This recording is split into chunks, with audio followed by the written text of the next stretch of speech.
Well, guys, Yeah. I have enjoyed this broadcast. I really have. I think we could probably go on all night about it, but I'm sure we're going to have you back on, Jeff. And if you ever need any of our help, man, let us know and we'll come stand outside the courthouse, do whatever we got to do.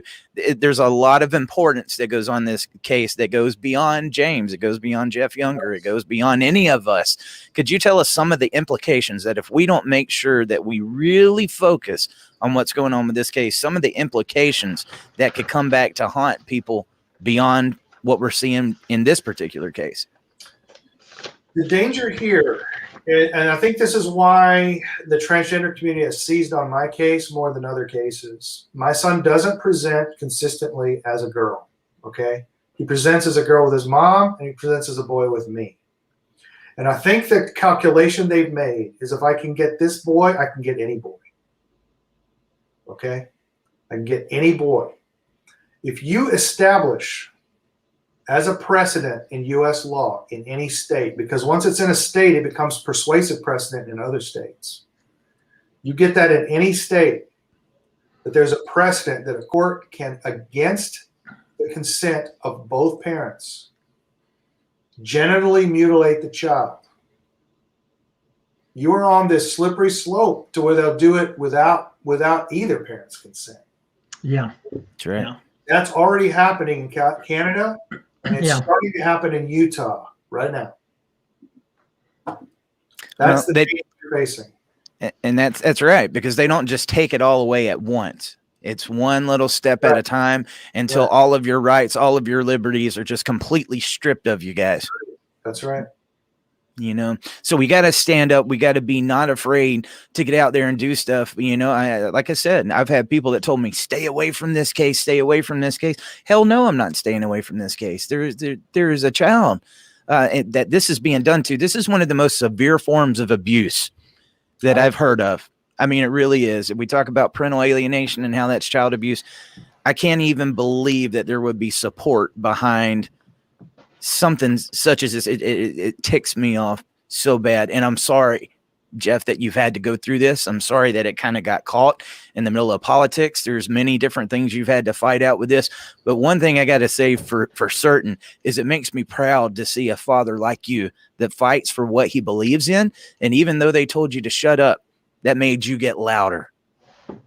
You know, we're just fathers, man. That's it. We love our sons, we love our daughters, and there just isn't any other course of action to take. Yeah. It's our duty. Yeah. And if you're not in this position, you can bet that one day you will be.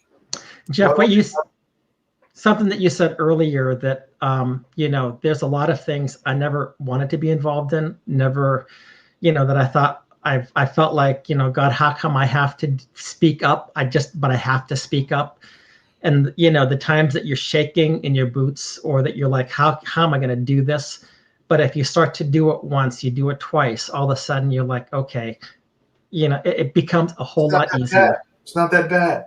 Yeah. If you stick yourself out there the first time and then you're like, okay, now I've got the reputation, whatever. The worst thing they can ever do to you is say something mean to you. And I think most people can handle that. Yeah.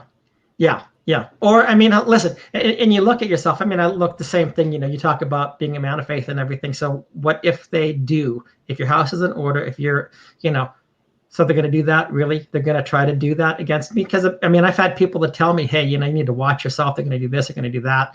And I thought at the beginning, nah, this sounds kind of crazy or something. But I thought, you know what? After hearing some of these things and seeing some of the stories, I am not saying 100% that nothing like that could ever happen.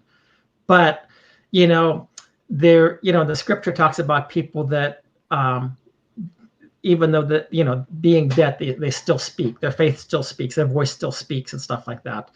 And we want to make sure that our testimony, our voice, our stand still speaks throughout the generations.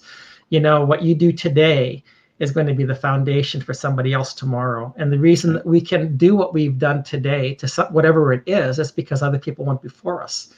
And, you know, we cannot let that chain get broken with us. And for me, as I've said many times, you know, I look at to say, what happens if one day when I see my grandchildren, if my grandchildren say to me, Grandpa, did you know that this could happen?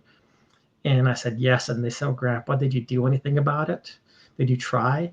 And if I said no, I could not live with myself.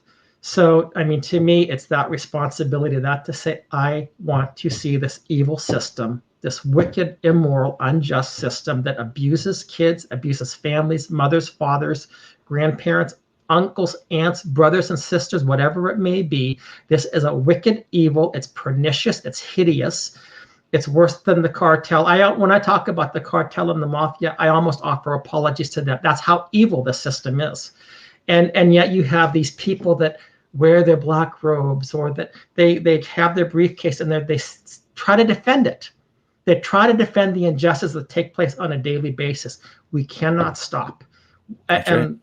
You know, we must stand, we must win, because it's like, you know, who else do they go to if not us? Our children's future depends on it, guys. Yeah. I mean, it's going to be your children. It can be their children. This is something that if we don't stop it, it's going to have an effect on many, many different people and their families, and they profit off the destruction of families. We've seen it. It's what happens. And I think it's very important for any of the advocates that are going to be birthed out of this conversation to know, just because you're standing for what's right doesn't mean you're not going to face opposition, doesn't mean that you're not going. There's going to be a lot of people that don't like you for speaking up. You just got to learn to put those blinders on and say, look, I don't care what they say. I'm going to go fight for what's right. And I would say, you know, Jeff, they didn't just go after you because you were trying to stand up for your son. They tried to make a whole smear campaign on you. Sure did. There was an entire propaganda campaign launched against me. Big whoop. You know, I always tell people, you know, whatever bad thing you've heard, it's worse. And if you want to come find out all the details, come talk to me. I'll buy you a beer and you can listen.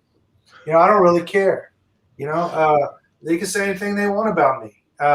I've used all kinds of rhetorical techniques against them. The best way to counter their stuff is just say, oh, no, whatever they're saying, it's worse. It's way worse. You know, just agree and amplify with these fools, right? But, you know, as we go out, you know, I talked about attitude, and as we go out as broadcast, you know, get some friends on the phone, get some friends on Facebook, go chat with some of your buddies, and let's talk some treason against this awful family court system. Let's talk some treason. Absolutely. Bring it down. Yeah.